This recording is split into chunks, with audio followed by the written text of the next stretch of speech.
अहिंसा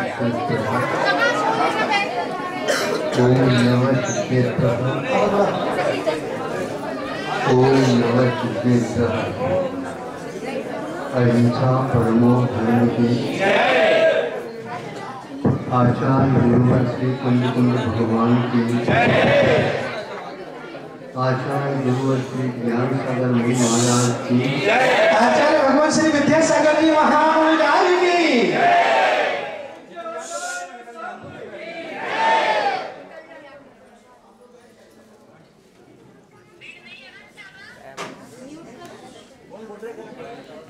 किसी एक स्थान विशेष में आप लोगों के लिए कुछ समाचार आकाशवाणी के माध्यम से सुनने को मिलता है, जहाँ से वह प्रसारित किया जाता है वहाँ बहुत सन्नाटा रहता है, उसमें कोई ध्वनि प्रतिध्वनि प्रविष्ट नहीं होती। अब उसको प्रसारित किया जाता है, उसको आकाशवाणी बोलते। आकाश तो बोलता नहीं, लेकिन आकाश में बोली गई वह वाणी सुनने को उपलब्ध होता है।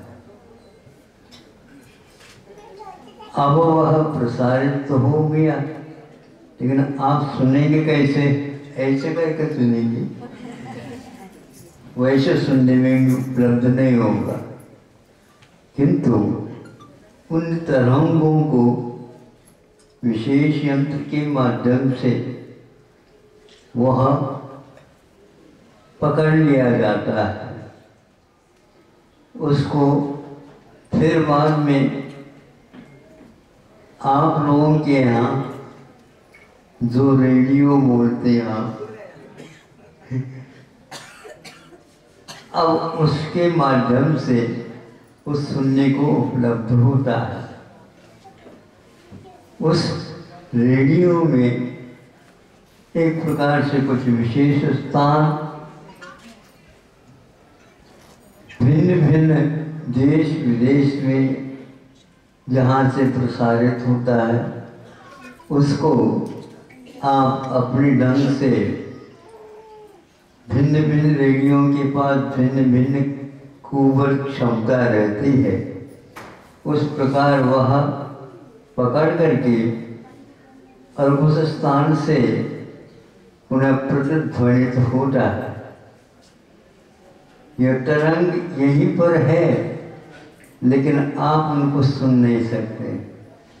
उनकी अभिव्यक्ति उस यंत्र के माध्यम से होती है। अब आपने बहुत सारे तो स्थान है, संबंध है आपके पास, यदि मान लो वह है स्थान स्टेशन जिसको हो, उसको आप लगा दो। अब सुन रहे हैं? हाँ। अब उसको चालू करते हैं, चालू तो हो जाता है, लेकिन वह और कुछ बातें उसमें से आने लग जाती हैं। इससे क्यों हो रहा है? जिस स्थान को हम स्टेशन के रूप में नियुक्त किया था वो नहीं आ पा रहा। फिर जाकर के वह देखता है उसको कहाँ पर गलती हो रही है या कहाँ पर गड़बड़ हो रही है। देखा तो देखने से एक दो बाल के बराबर वह जो संकेत काटा था वो खिसका हुआ था, तो उसके कारण विविध भारती हो रही थी।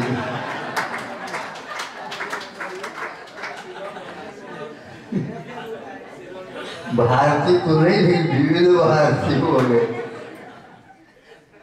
तब उस कांटे को उस स्थान तक ले आए। अब इसके उपरांत अपने आप ही वह ध्वनि जिस स्टेशन से उनकी वो आ गई।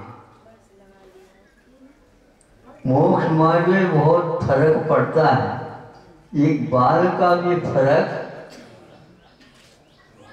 आपको कहाँ से कहाँ ले जाता है यह आपको पता नहीं लगेगा, किंतु जिसको मालूम है इतने स्टेशन हैं, इतनी भाषाओं में वह प्रसारित होते हैं आदि आदि, जिसको प्रयोजित बोलते हैं हम, उसको यदि प्राप्त करना चाहते हैं बहुत कुछ जानकारियाँ लेनी होती है, और उसमें यदि गड़बड़ी हो या उसको हम भूल जाएं तो फिर कहाँ का कहाँ वो सारे संदेश सुनते जाओ, उससे हमारा कोई कार्य होने वाला ही नहीं।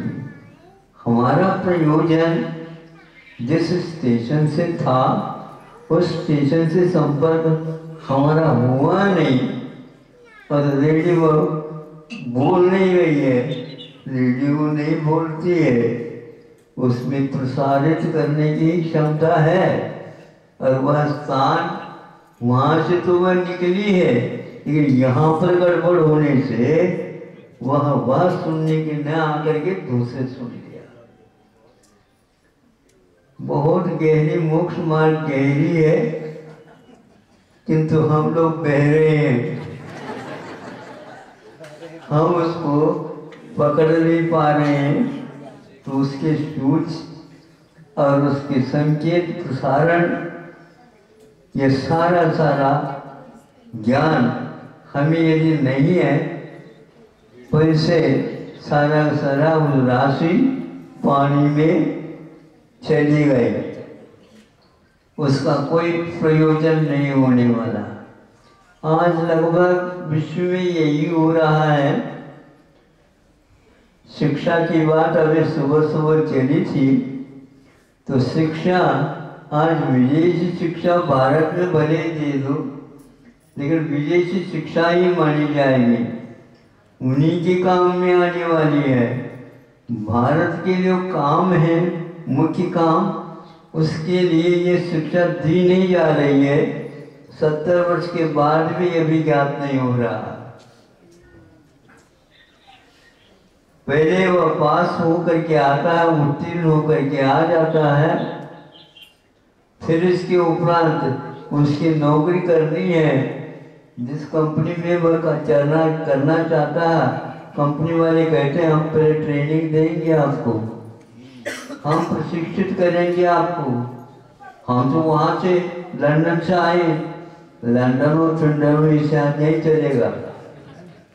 यहाँ तो हमारी कंपनी में जो काम चल रहा है उसके लिए आप प्रशिक्षण लीजिए। पहले आपको कोई आवश्यकता नहीं खर्चा करने की, सब कंपनी खर्चा करेगी, और आप जो चाहते हैं उस प्रकार के वेतन में मिलेगा। लेकिन हम जहाँ चाहते हैं वहाँ पर भेजेंगे। यहाँ पर आपने दीदी कंपनी यहाँ है, कंपनी शाखाएँ 50 स्थानों में है, वहाँ पर आपको जाना पड़ेगा। तो वहाँ की हवा, वहाँ की दवा, वहाँ की खान पीन रहन सहन कोई भारत से मतलब नहीं रखेगा। तो ट्रेनिंग में आपको वह धंधा दिया जा रहा है जो पढ़े लिखे उसमें आया ही नहीं था। पैसे के लिए पढ़े लिखे होकर के भी अपढ़ हो गए। अब यह भारत में बहुत हो रहा है।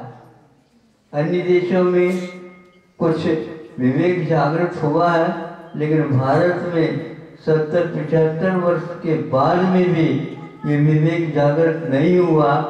इसको देख करके बहुत खेद होता है।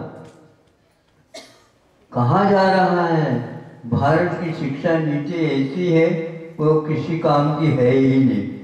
भारत की शिक्षा दी कहाँ जा रही है?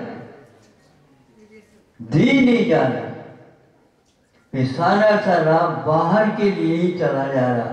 वहीं की भाषा, वहीं की शिक्षा, वहीं की नीति, वहीं के सारे पढ़ाने वाले, वहाँ सारा वहीं का है।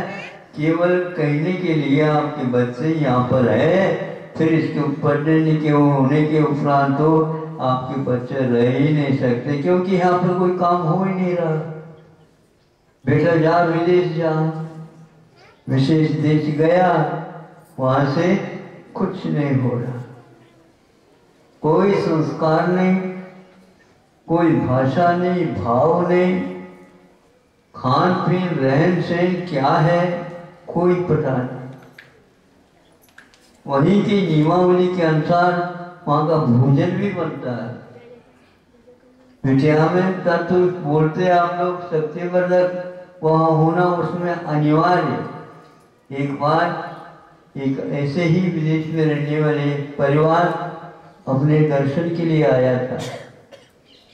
वह स्वयं डॉक्टर था और उसकी पुत्री थी, वह पढ़ रही थी और शिक्षा कक्षा कोई भी होगी उसमें एक समस्या है उसके सामने, तुम्हें ऐसा ऐसा करना पड़ेगा, ऐसा ऐसा दूध अधिक लेना पड़ेगा। उस दूध में तत्व मिलाया जाता है, उस तत्व में क्या है ये उसको मालूम था, तो हम उस दूध को नहीं लेंगे, आपको लेना ही पड़ेगा। इसका हमारा त्याग है और वो हमारे लिए पछता नहीं। बाद में वह कोर्ट में चली गई और हम ऐसा कर रहे हैं, जबरदस्ती कर रहे हैं, कोर्ट में वह जीत गए और वह 16 साल 17 साल में 12वीं पूर्ण करने जा रहे थे, उसके लिए ये समस्या आई थी। उनके पिताजी गपचुप बैठ गए, वहां से निकलेंगे अन्य को ये भी मिलेगा ही नहीं इसको स्थान, क्या तो इससे वंचित रहना पड़ेगा। ये वहां पर अवश्य जैसे पानी में वो औषध डाल करके आ जाता है नल में, उसी प्रकार हरेक तत्व में वह मिलाया जाता है। क्या मिलाया, कितने अनुपात से मिलाया, आपको बता देना नहीं। आपके लिए यहाँ पर रहना है, ये सेवन करना ही पड़ेगा। शिक्षा दीक्षा सारी ये स्थिति हो गई। कहने के लिए आप पढ़े और लिखे हैं, किसी काम के हैं नहीं, न भाषा आपकी हमें आ जाती है, हमारी भाषा आप भूल चुके हैं। हमारा आपका संपर्क मात्र ऐसा ही है, भाव भंगिमा के साथ नहीं है।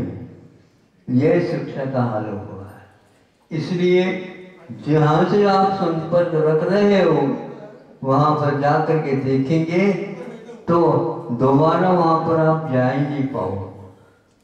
ऐसी स्थिति है। सुनते हैं चीन में सर्प तक खाया जाता है।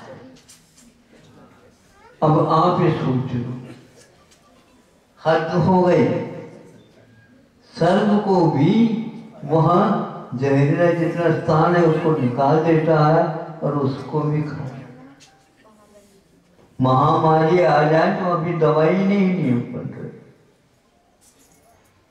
विश्व में इस प्रकार की दवाई उसने उसी समय घोषणा कर दी थी। अब आप लोग तरकारियां, फल फूल, धान ये है पैदा करो।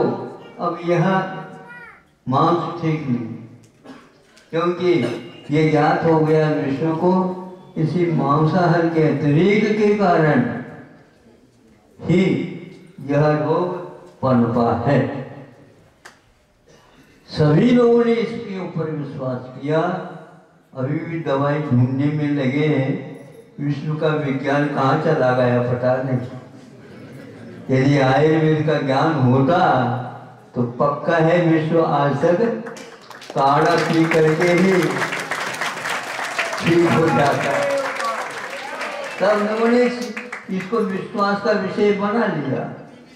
हाँ, अब पी भी रहे हैं। बिल्कुल, यहाँ के जो मध्य प्रदेश के मुख्यमंत्री है वो अपने टेबल पर रखे बता सामने वही दूसरे के लिए भी वह बांट रहे हैं और स्वयं भी पी रहे हैं, आस्था के साथ पी रहे हैं, और वह उतने में ही ठीक हो रहा है। समीक्षा हो गई कि बाहर के औषधि के अपेक्षा कितने सोए, बाहर के औषधि नहीं है तो कैसे ठीक होगी। और यहाँ के जो वैद्य लोग, डॉक्टर लोग काम कर रहे थे, उनमें से एक को भी संक्रमित नहीं होना पड़ा, और वो भी और एलोपैथी के अनुसार चलने वाले कई संक्रमित हो गए। वहां पर 1 महीना लगता था चिकित्सा के बाद सफलता, यहाँ पर 5, 6, 6, 7 दिन में घर जाओ ये होता था। इस प्रकार बहुत सारी चीजें कम पैसे में ये चिकित्सा होते थे, वहां पर लाखों की बात आ जाएगी थी। इस प्रकार विशेषता बता दें कि ये थी कि आयुर्वेद के माध्यम से ऐसा हुआ। अभी तक 50 वर्ष में आयुर्वेद को सर्जरी यानी शल्य चिकित्सा करने का अधिकार नहीं था। कल नहीं परसों घोषणा हो गई कि योग्यता के अनुसार सर्जरी करने का, शल्य चिकित्सा करने का अधिकार आयुर्वेद के वैद्यों को भी रहेगा। और यह भी मिले हैं कि आयुर्वेद कॉलेज में, महाविद्यालय में कि 60-70 ओझार हैं जो आयुर्वेद में शल्य चिकित्सा कैसी होती है इसके बारे में जानकारी उससे मिल जाती है। स्पष्ट है यहाँ पर एलोपैथी से पूर्व में भी आयुर्वेद की शल्य चिकित्सा होती थी, उसके उन औजारों से हमें ज्ञात होता है, किंतु इनके पास योग्यता नहीं है। वैसे अपने आप ही विदेशी शिक्षा पढ़ करके आए और इनके लिए आज तक शल्य चिकित्सा से वंचित रखा है, और यदि आ भी जाए उनको हम डॉक्टर के रूप में स्वीकार नहीं करेंगे। अब वो हड़ताल कर रहे हैं, हमारा अब क्या होगा? हाँ, चुनाव लड़ो, जीत जाओगे तो आ जाओगे तो मिल जाएगा, लेकिन ये ध्यान रखना भारत में विधेयक, सांसद और विधायकों को भी खरीदा जाता है। तुम्हारी तो खरीद ही होगी, तुम्हें बिकना पड़ेगा और तुम्हारी दवाई किसी काम की नहीं आएगी।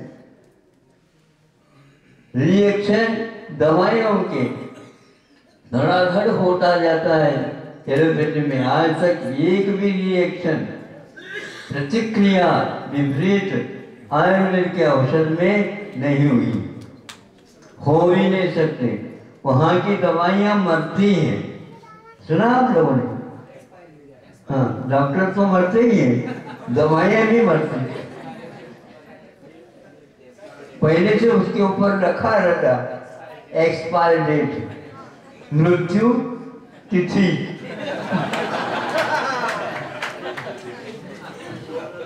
दवाई की मृत्यु भी हो जाती है, लेकिन आज तक आयुर्वेद की दवाई के बारे में जितनी पुरानी होगी उतनी उसकी आयु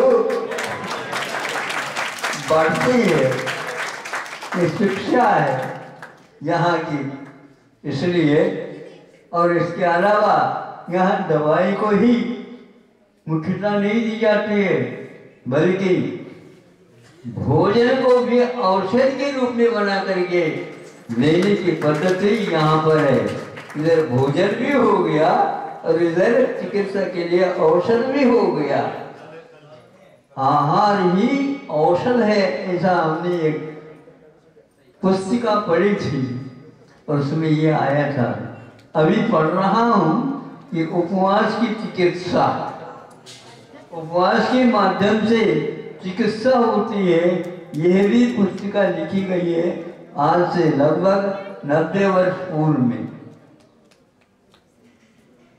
और उसके संपादक महोदय प्रेमी, नाथुराम प्रेमी, जो कि पंडित थे, उन्होंने उसकी लिखी है। हाँ, उपवास की चिकित्सा उसका शीर्षक है, बहुत अच्छी है। हम उपलब्ध आप लोगों की करा दी गई है। हाँ, तो 500,000 छप करके आ गए बताते, और वो काम में आ रहा। बहुत अद्वितीय किताब है, कहीं भी नहीं मिलेगा। और उसमें आहार को ही औषध बनाया है, शल्य चिकित्सा बनाए। अनेक प्रकार के भयानक रोग भी भोजन के द्वारा ठीक हो जाते हैं। और उसमें एक एग्जाम्पल ने बताया कि उपवास से भी कैंसर की बीमारी ठीक हो जाती है। सच लिखा, और इसका अनुभव धीरे धीरे होता जा रहा है। ऐसे आयुर्वेद की चिकित्सा यह जैनाचार्यों के द्वारा भी संपादित है। और भी आज समाज में 4-5 ग्रंथ आज भी 2-2 हजार 3-3 हजार वर्ष प्राचीन है और उपलब्ध होते। 200 वर्ष नहीं हुए एलोपैथी को, और इधर मचा रखे हैं।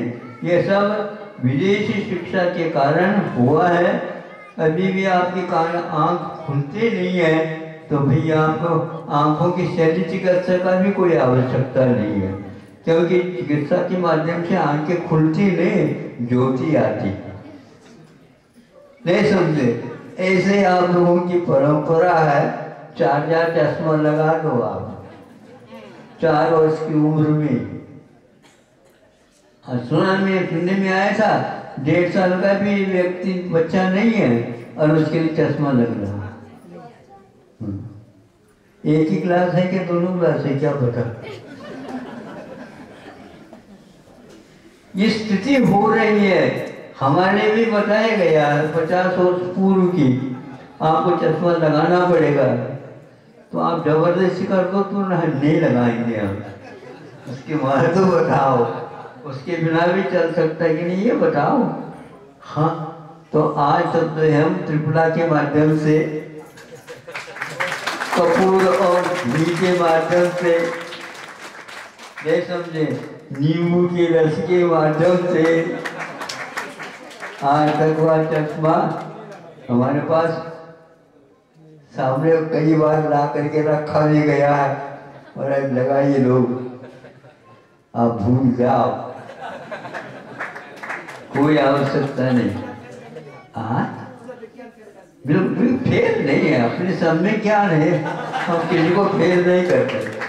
हमारे यहाँ फेल नहीं करते, वह योग्यता नहीं उसके पास, नहीं तो वो क्या नहीं। इसलिए हर बात में, आज रात में भी चश्मा उतारना नहीं चाहिए ऐसे कहते हैं डॉक्टर लोग, क्योंकि पेशी बंद ना हो जाए। ये सब कौन, हर बात में शल्य चिकित्सा, थोड़े से आंखों में कहीं भी कुछ हो जाए चश्मा लगाओ, लगाते जाओ। हाँ बिल्कुल, अंदर भी बात। शल्य चिकित्सा में आंखों की भी चिकित्सा आयुर्वेद के माध्यम से होती है, नहीं होते ऐसा नहीं है। उनकी दवाइयाँ भी हैं, उनके औजार भी हैं, उनकी चिकित्सा भी है, सब कुछ है, लेकिन वह योग्य नहीं है ऐसा घोषणा करने के कारण बस शिक्षा मौन हो गई है। अब अवसर आ गया है आप लोगों को विदेशी शिक्षा की अपेक्षा देशी शिक्षा का उपयोग करो और भारत को पूर्व शिक्षा तक ले जाने का प्रयास करो। यह शिक्षा सम्यक ज्ञान के साथ होनी चाहिए, आत्मतत्व के साथ होना चाहिए, अध्यात्मनिष्ठ होना चाहिए, तभी वह शिक्षा मानी जाती। नहीं तो वो अपने आप को उपलब्ध नहीं करा सकते। शिक्षा बस शिक्षा किसी काम की नहीं है, जो है व्यवहार को भी और निश्चय को भी, दोनों पक्षों को समृद्ध बनाने वाली होती है।